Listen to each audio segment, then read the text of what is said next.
Good morning, students. Welcome to the new lecture of TRE2. Last time we have discussed about sleepers, different types of sleepers, density of sleepers. Okay, so today we will discuss about another material which is used in railway track. As we have discussed, there are three components of railway track basically. First one was rails, second was sleepers, and third was ballast. As you all know, the load transfer is from rail to ballast to formation level. As you know, first the rails transfer the load to the sleepers, then sleeper transfer load to the ballast, and ballast transfer load to the formation soil, or you can say subgrade. So today we will discuss about another material or another component of railway track, that is ballast. Okay, as you know, ballast is basically a material. Okay, it's a material. For example, broken stone, muru, these kind of material usually provided below the sleepers. Okay, so let's see the basic definition of ballast and different types of ballast. Okay,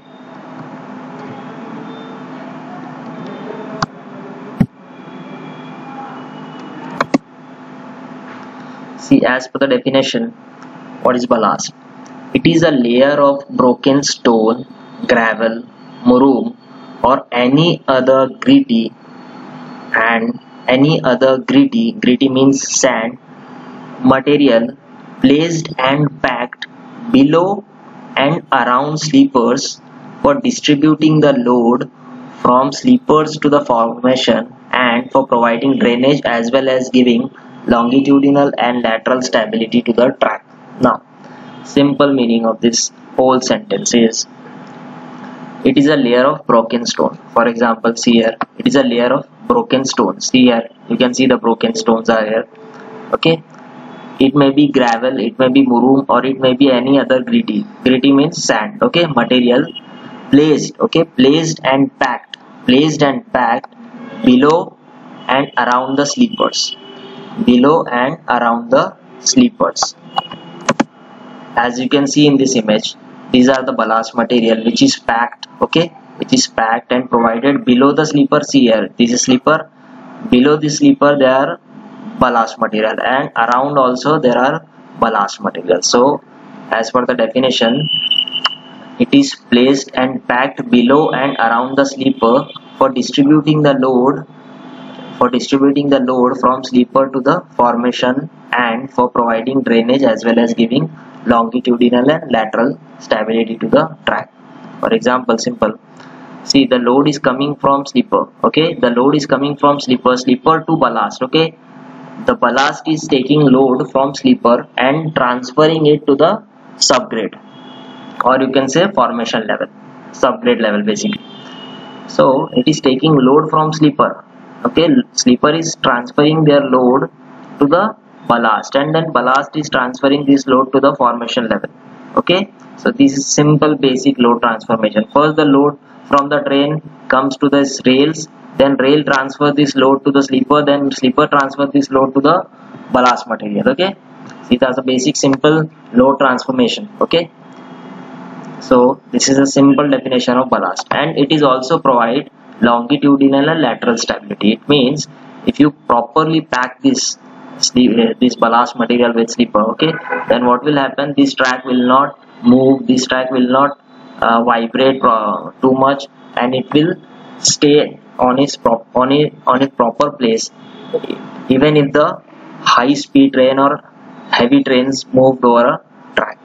So it will provide longitudinal as well as lateral stability to the track. Okay, simple है.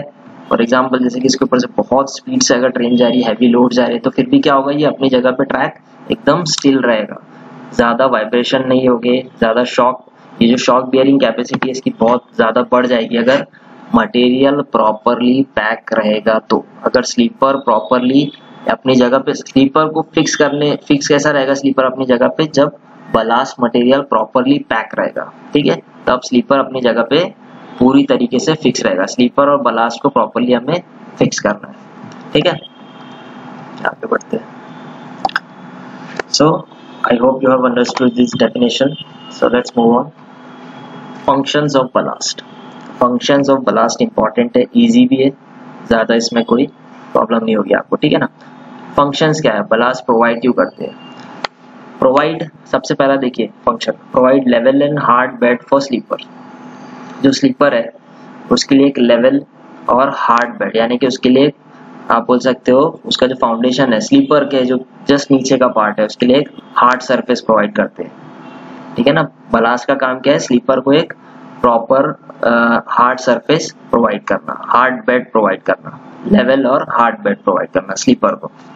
उसके बाद hold sleeper in proper position, जैसे अभी हमने discuss की, sleeper को अपनी जगह पे रखना है, स्लीपर को अपनी पोजीशन पे मेंटेन रखना है। सो हमें प्रॉपरली लेवल, ये बलास्ट मटेरियल को प्रॉपरली पैक करना पड़ेगा, ठीक है ना, ताकि स्लीपर मूव ना हो अपनी पोजीशन से। After that transfer and distribute load to wider area. अब जो लोड आ रहा है स्लीपर का वो आ रहा है बलास्ट मटेरियल पे, और बलास्ट मटेरियल उस लोड को एक वाइडर एरिया में डिस्ट्रीब्यूट कर रहा है, ठीक है ना। बलास्ट मटेरियल उस जो भी लोड आ रहा है उसे वाइडर एरिया में डिस्ट्रीब्यूट कर रहा है। After that provide elasticity and resilience to the track. Now see here, elasticity provide करता है कि नहीं ट्रैक, जैसे हमने लास्ट टाइम भी देखे थे, sleeper is also provide elasticity. It act as a medium of transferring the load, it is not bearing the load, it is transferring the load, that's why it provide elasticity. For example, the load which is coming from the sleepers is not taking by ballast on its own, ballast is also transferring those heavy loads to the subsoil, so subsoil ultimately taking all the load, okay. All these track component which is rails, sleepers and ballast, they act as a elastic medium, they don't take the load on their own, they actually transfer the load from the top level to bottom level, the top level which is rails and bottom level is the formation level, the subgrade level, okay. After that it also provides resilience to the track. As you all know, the track will not shake, will not vibrate if you properly pack the ballast material, okay. So that's why it is providing resilience to the track. Provide longitudinal and lateral stability, अभी हमने देखे longitudinal और lateral stability, जो creep chances है, longitudinal stability provide करना means creep को कम से कम करना। जैसे लास्ट टाइम हमने पढ़े थे, क्रीप क्या है, it is a lateral movement of rails. तो अगर बलास्ट मटेरियल प्रॉपर रहेगा तो स्लीपर प्रॉपर रहेगा, स्लीपर अगर प्रॉपर रहेगा अपनी पोजीशन पे स्ट्रांग रहेगा तो रेल्स मूव नहीं होगी लॉन्गिट्यूडिनल डायरेक्शन में, तो रेल्स भी अपनी जगह पे फिक्स रहेगी। तो ये इस तरीके से प्रॉपर लॉन्गिट्यूडिनल स्टेबिलिटी प्रोवाइड करता है, और लैटरल स्टेबिलिटी यानी कि जो लैटरल मूवमेंट है रेल्स का वो भी नहीं होगा इसमें, ठीक है ना, यानी कि गेज जो है वो प्रॉपर मेंटेन रहेगा, समझ रहे ना, गेज जो है वो प्रॉपर मेंटेन रहेगा। लैटरल स्टेबिलिटी मतलब रेल्स जो है अपनी पोजीशन से मूव नहीं करेगी, लैटरली बेंड नहीं होगी, ट्विस्ट नहीं होगी रेल्स, ठीक है ना। After that provide effective drainage. Now the most important part is this, जो मटेरियल बलास्ट में आप यूज कर रहे हो it should provide an effective drainage, ठीक है ना। पानी को वो ना तो सोखना चाहिए, ठीक है ना, ना तो पानी जो वाटर है उसे एब्जॉर्ब नहीं करना चाहिए मटेरियल ने, एक इफेक्टिव वे से वो ड्रेनेज हो जाना चाहिए, है ना। अदरवाइज क्या होगा, अगर वाटर पार्टिकल्स के बीच में रह गया, ठीक है ना, तो क्या होगा, डिटेरियोरेट हो जाएगा ट्रैक। इसलिए it should provide effective drainage, पानी वहां पे जमा नहीं होना चाहिए, it should pass through this material, okay, completely. After that maintain level and alignment of track. Lateral stability अगर प्रोवाइड हो रही है इसका मतलब अलाइनमेंट और लेवल जो है ट्रैक का वो मेंटेन हो रहा है, ओके। सो बलास्ट का ये भी फंक्शन है कि वो लेवल और अलाइनमेंट जो है ट्रैक का उसे प्रॉपरली मेंटेन करता है, ठीक है। तो ये कुछ फंक्शंस है, आई होप आपको समझे functions. Let's move. Important also the requirement, her material आपने स्लीपर हो गया, रेल हो गया, सब में रिक्वायरमेंट और फंक्शंस तो आपको अच्छे से पढ़ना ही है। So see this requirement of ballast, किसी भी मटेरियल की रिक्वायरमेंट आपको पढ़ना है, ये हमने बीसीएम में काफी पढ़े है ना, रिक्वायरमेंट्स ऑफ एनी मटेरियल, तो आपको पता है इसे किस तरह लिखना है, ठीक है। चलिए सबसे पहला पॉइंट देखते हैं, it should be tough and should not crumble under heavy loads. जो भी मटेरियल आप प्रोवाइड करो, चाहे वो ब्रोकन स्टोन हो, मुरूम हो, ब्रिक बलास्ट हो, कोई भी मटेरियल हो, इट शुड बी टफ, सबसे पहले तो रिक्वायरमेंट के उसे टफ होना चाहिए, एंड शुड नॉट क्रम्बल यानी कि वो टूटना नहीं चाहिए, ठीक है ना, अंडर हैवी लोड्स, वो जो मटेरियल है वो टूटना नहीं चाहिए, ठीक है ना, इट शुड नॉट ब्रेक और crumble under heavy load. After that say the second point, it should be cubical in shape and angular shape with sharp edges. ये क्यों होता है जनरली, जो भी मटेरियल है, जैसे कि कोई भी आप ये मटेरियल ले लो फॉर एग्जांपल, इस तरीके से मटेरियल देखिए, क्यूबिकल शेप है और एंगुलर इसके एज है ना, क्यूबिकल शेप होता है और एंगुलर एज होता है. ये इसीलिए हो रहा है, ये रिक्वायरमेंट इसीलिए है क्योंकि क्या होगा, अगर क्यूबिकल या एंगुलर शेप है तो ये इंटरलॉकिंग है, the interlocking between those different types of particles of material, एक एक स्टोन की जो इंटरलॉकिंग होगी वो बहुत स्ट्रांग होगी, और इंटरलॉकिंग स्ट्रांग होगी तो ऑटोमेटिक वो जो बनेगा पूरा बेस जो बनेगा वो बहुत स्ट्रांग बनेगा, है ना. इंटरलॉकिंग प्रॉपर्टी, अगर इंटरलॉकिंग अगर अच्छे से हो रही है पार्टिकल के बीच में, इट मीन्स वो एक दूसरे से अच्छे से अटैच हो जा रहे हैं, इसलिए क्या होगा, स्ट्रांग बनेगा material. That's why it should be cubical in shape and angular shape, ठीक है. After that, it should be able to non-porous and non-water absorbent particles of ballast are usually more durable due to better resistance. जो भी material आप use कर रहे हो, it should be non-porous, ठीक है ना, वो पानी को एब्जॉर्ब नहीं करना चाहिए, ठीक है, कंप्लीटली पानी को पास होना चाहिए, पानी वाटर जो उसमें से पास होना चाहिए, ठीक है, एब्जॉर्ब नहीं करना चाहिए, अदरवाइज वो उसकी ड्यूरेबिलिटी कम हो जाएगी. It should not make the track dusty or muddy. अब ये अगर आप सैंड यूज कर रहे हो, मुरुम यूज कर रहे हैं, तो उसमें प्रॉब्लम आती है मडी या डस्टी ट्रैक की वजह से, बारिश होने के बाद वो ऊपर से डस्ट या मड फॉर्म हो जाता है, ठीक है ना, अगर सैंड एज अ बलास्ट आप यूज करते हो इसमें. It should offer resistance to abrasion और weathering, ठीक है ना, एब्रेशन हो रहा है या वेदरिंग हो रहा है, ठीक है ना, जो सीजनल हो सकता है, ये जो सारी चीजें इसे रेजिस्टेंस प्रोवाइड करना चाहिए, मटेरियल स्ट्रांग होना चाहिए अगेंस्ट एब्रेशन एंड वेदरिंग, ठीक है ना, तो एब्रेशन और वेदरिंग से रेजिस्टेंस उसे मिलना चाहिए, ठीक है. Last, it should not produce any chemical reaction with rails and sleepers, ठीक है ना, जो भी मटेरियल आप प्रोवाइड कर रहे हो वो केमिकल रिएक्शन उसका रेल्स और स्लीपर के साथ नहीं होना चाहिए. फॉर एग्जांपल जैसे कि मेटल स्लीपर है तो करोजन हो सकता है ना, तो ये सारे जो केमिकल रिएक्शंस है वो सारे नहीं होना चाहिए, ठीक है. आफ्टर दैट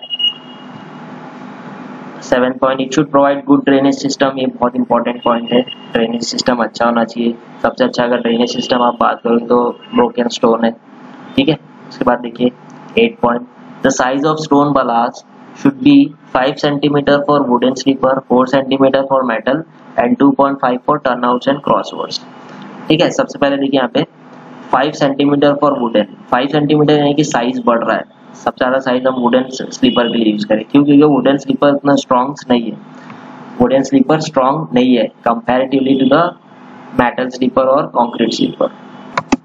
सो जो वुडन स्लीपर उतना स्ट्रॉन्ग नहीं है, ठीक है, इसलिए जो स्लीपर ये जो बलास्ट का साइज है थोड़ा सा बड़ा है. Okay, after that 4 centimetre for metal sleeper, ठीक है ना, अगर स्लीपर मेटल स्लीपर यूज कर रहे हैं तो जो साइज है बलास्ट मटेरियल का वो 4 सेंटीमीटर होगा.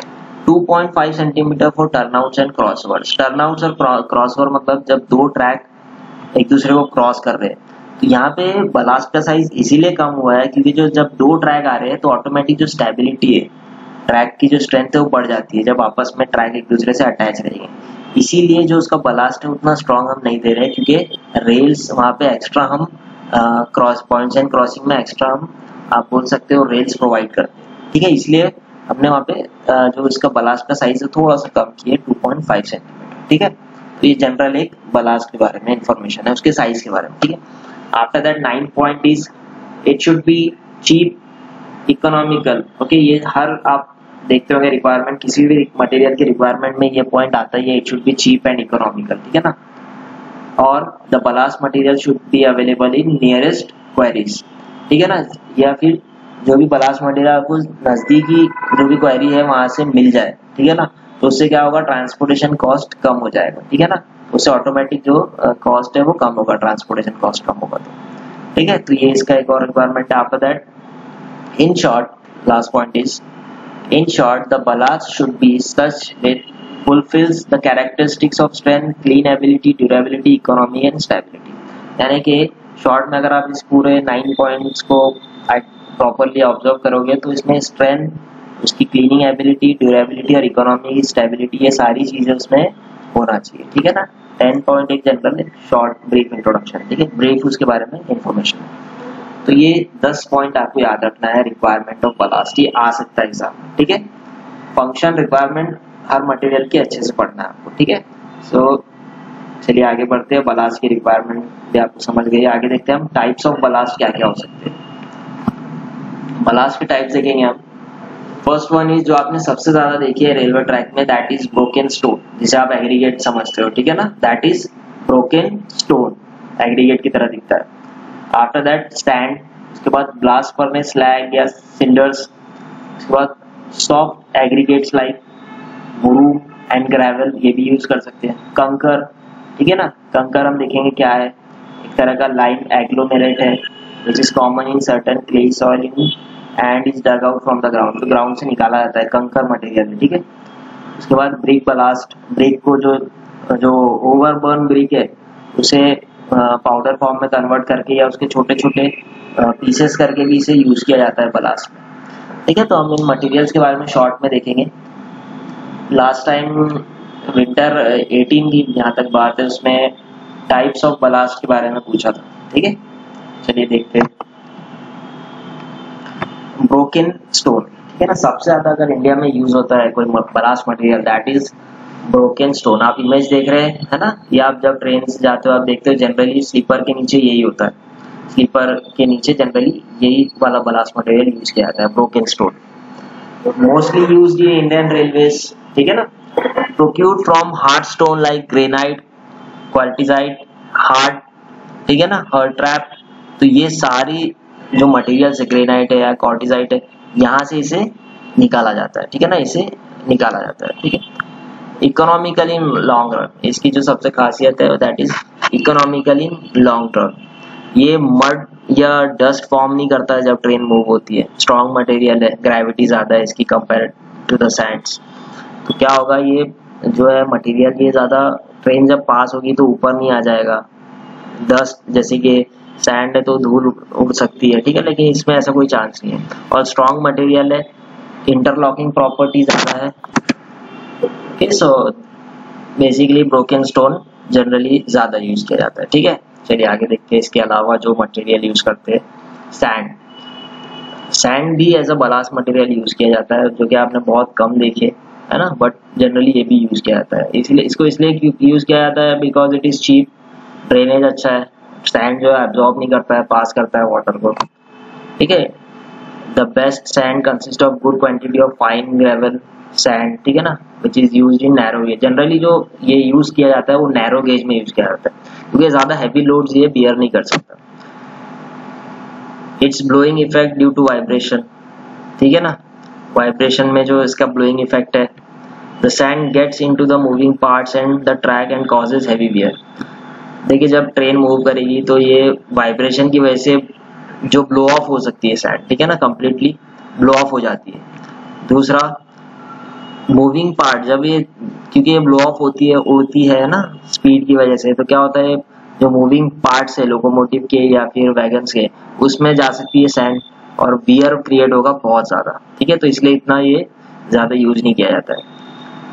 उसके बाद देखिए last point, has the sand laid as a covered with stone bricks to avoid blowing about too much. इसमें एक और सोल्यूशन इसका ये हो सकता है, जो जब सैंड उड़ती है, ब्लो ऑफ होती है, तो क्या कर सकते हैं हम कि फॉर्मेशन जो होता है ना, जो आपका बोल सकते हो डेप्थ है बलास्ट की, उसमें नीचे में आप सैंड प्रोवाइड कर सकते हो और ऊपर में स्टोन्स प्रोवाइड कर सकते हो, यानी कि दोनों का कॉम्बिनेशन यूज कर सकते हो, स्टोन और सैंड का।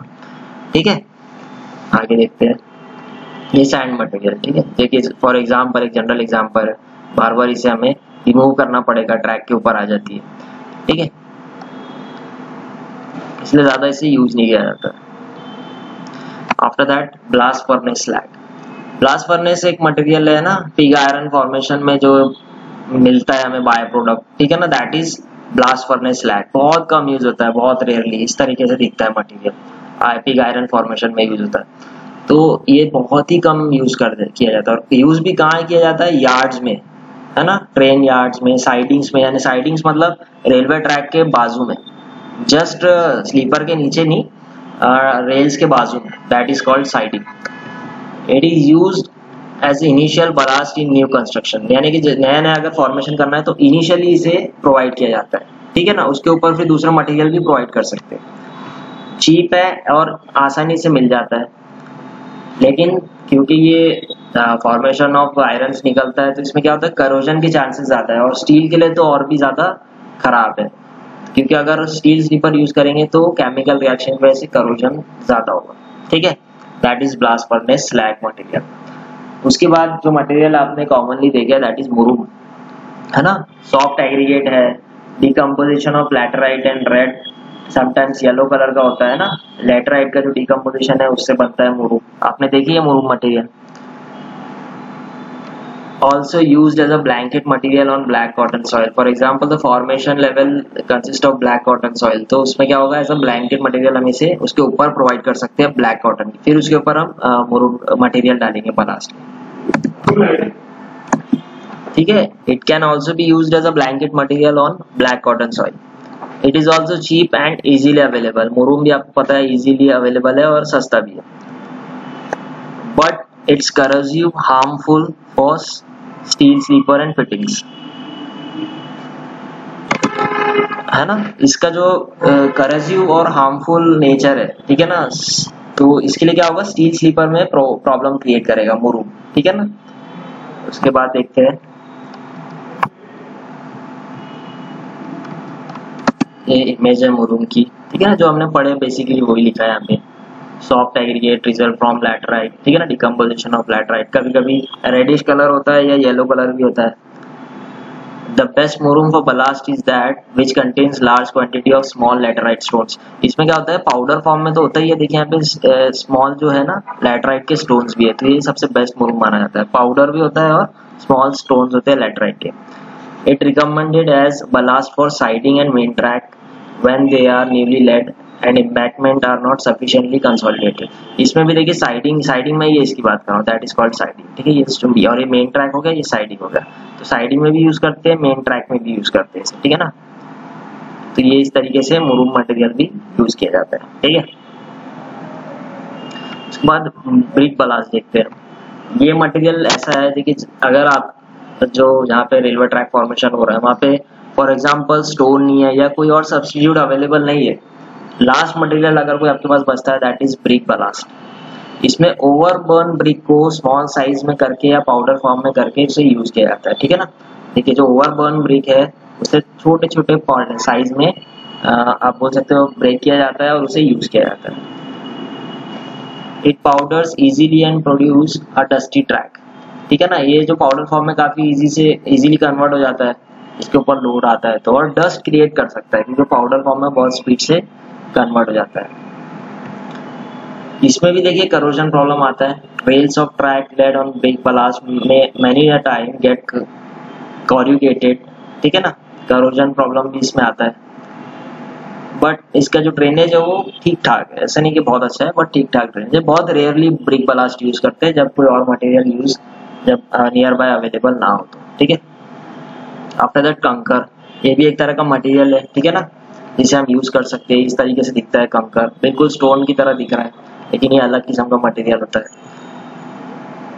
It is a lime agglomerate which is common in certain clayey soil and dug out from the ground. Ground से डायरेक्टली इसे निकाला जाता है, क्लेई सॉइल में ज्यादा मिलता है, ठीक है।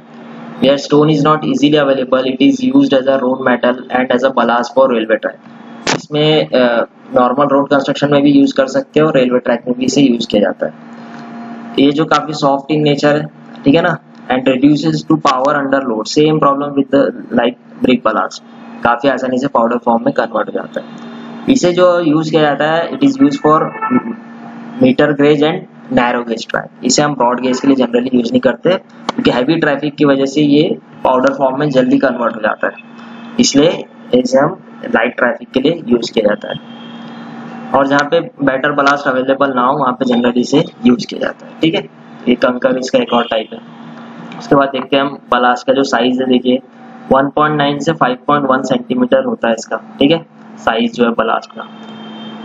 देखिए the best ballast is that which contain stones varying in size from 1.9 to 5.1। 5.1 से ज़्यादा नहीं होना चाहिए और 1.9 सेंटीमीटर से कम नहीं होना चाहिए, with reasonable proportion of intermediate sizes. The exact sizes of ballast depends upon the type of sleeper used in and location of track.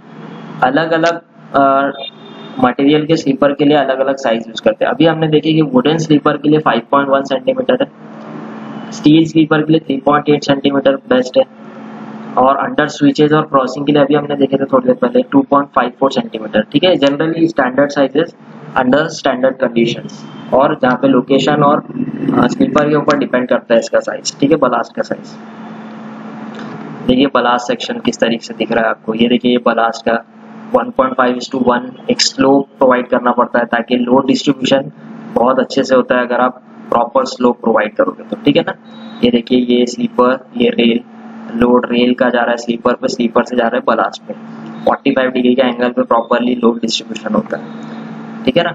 देखिए यहाँ पे the section of ballast layer consist of depth of ballast under the sleeper and width of ballast layer, ठीक है ना।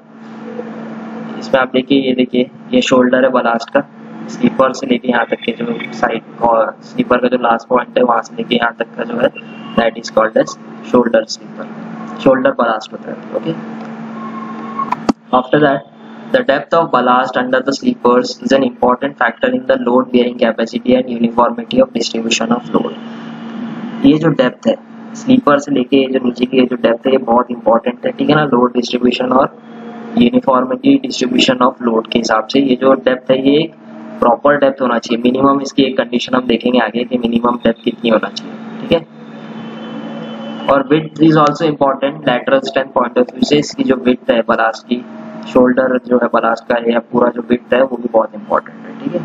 देखिए यहाँ पे जो डेप्थ है, देखिए यहाँ पे एक कंडीशन दी है 20 to 25 centimetre for broad gauge standard, 15 to 20 centimetre for metre gauge. ये जो डेप्थ की बात कर रहे हैं, डेप्थ बिलो द स्लीपर, ये बहुत इंपॉर्टेंट है, ठीक है ना। ये डेप्थ पे ही लोड डिस्ट्रीब्यूशन डिपेंड करता है और बियरिंग कैपेसिटी डिपेंड करती है। जितनी डेप्थ ज्यादा रहेगी उतना स्ट्रॉन्ग रहेगा रेलवे ट्रैक, लेकिन एक लिमिट में, ऐसा नहीं कि आप बहुत ज्यादा डेप्थ प्रोवाइड करो तो इकोनॉमिकल नहीं रहेगा फिर, ठीक है। तो देखिए 20 से 25 सेंटीमीटर ब्रॉड गेज के लिए होती है, देन ये जो डेप्थ की बात करें हम सेंटीमीटर्स में, 15 to 20 सेंटीमीटर मीटर गेज के, और 15 सेंटीमीटर के नीचे या 15 सेंटीमीटर तक नैरो गेज के लिए होती है, ठीक है। ये डेप्थ की बात कर रहे हैं, डेप्थ ऑफ बलास्ट, ठीक है। चलिए आगे देखते हैं।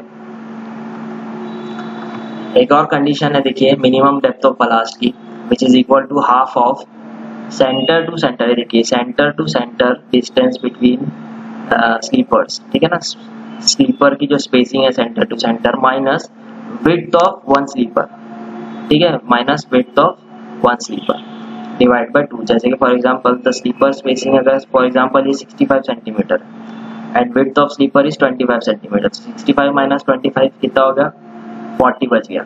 40 को हमने हाफ किए, फिर ये देखिए हाफ है ना, half of centre to centre sleeper spacing minus width of sleeper, तो कितना आ जाएगा बलास्ट की डेप्थ 20 सेंटीमीटर आ जाएगी। ये 40 आ जाएगा, 65 माइनस 25 40 का हाफ करेंगे तो 20 सेंटीमीटर डेप्थ आ जाएगी, ठीक है। तो इस तरीके से डिस्ट्रीब्यूशन होता है, ठीक है। चलिए आगे देखते हैं। देखिए इस तरीके से मूविंग एक्सेल लोड आ रहा है, ठीक है ना, और रेल्स के ऊपर आ रहा है, स्लीपर के ऊपर आ रहा है। देखिए जस्ट ये स्लीपर के नीचे देखिए 25 से 30 सेंटीमीटर बलास्ट का मटेरियल, उसके नीचे आप ग्रेवल भी प्रोवाइड कर सकते हैं और उसके नीचे सबग्रेड नेचुरल सॉइल होता है। आगे बढ़ते हैं। बलास्ट मटेरियल की एक जनरल अभी हमने देखे थोड़ी देर पहले, देखिए डायमेंशन जो है, विड्थ जो है वो 3.35 मीटर होती है ब्रॉड गेज के लिए, 2.25 मीटर गेज के लिए, नैरो के लिए 1.83। Depth of ballast material 20 to 25 centimetre broad के लिए, 15 to 20 सेंटीमीटर मीटर गेज के लिए, 15 सेंटीमीटर नैरो गेज के लिए। अभी हमने देखे क्वांटिटी जो पर मीटर लेंथ थी, देखिए ज्यादा quantity of course broad gauge में होगी, 1.036 cubic metre, 0.71 cubic metre metre gauge के लिए, नैरो गेज के लिए 0.53 क्यूबिक मीटर, ठीक है ना। ये अलग अलग होती है, ठीक है। तो जनरली बलास्ट मटेरियल के बारे में आप इतना ही पढ़िए, ठीक है। टाइप्स ऑफ बलास्ट मटेरियल, ठीक है ना, उसके सेक्शंस की विड्थ डेप्थ इसको थोड़ा सा याद कर लीजिए, और फंक्शंस और रिक्वायरमेंट, ठीक है। तो बलास्ट मटेरियल इतना मुश्किल टॉपिक है नहीं, ठीक है। चलिए, thank you so much. Next topic हम नेक्स्ट लेक्चर में देखेंगे, ठीक है। नेक्स्ट टॉपिक हम पॉइंट्स एंड क्रॉसिंग में जो usually fastening and fixtures use करते हैं रेलवे ट्रैक में, वो देखेंगे, ठीक है। चलिए, थैंक यू सो मच।